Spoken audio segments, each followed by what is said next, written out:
Okay, Bill of Attainder. So, pag sinabi mong Bill of Attainder, which is declared unconstitutional sa United States at dito sa Pilipinas. So, anong pag sinabi mong Bill of Attainder? Ito ay naalala ko. Grade 4, grade 5, grade 5, grade 6 lesson na namin to.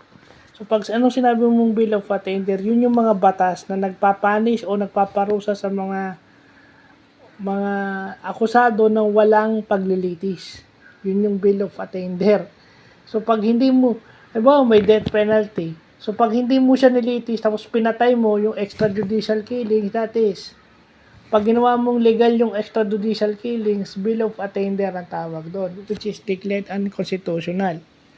So, ito yung dapat malaman natin. Kaya pala walang batas na dapat lahat may trial.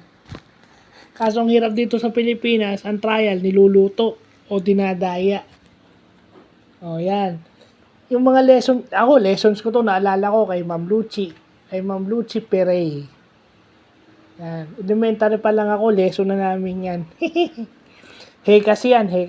So, kasi yung pag ang topic mo is civica o civics dyan, papasok yung batas. Civic duties yan, ibig sabihin. So, yun. Magandang napag-aaralan natin yung Bill of Attainder. At saka yung ex post facto, yung law, retroactive, i-apply mo siya sa nakaraan. Nung na-commit yun, nung nakaraan, i-apply mo yung law sa ngayon. Kaya bawal yung retroactive. Walang retroactive application ng batas. So, yun lang pa.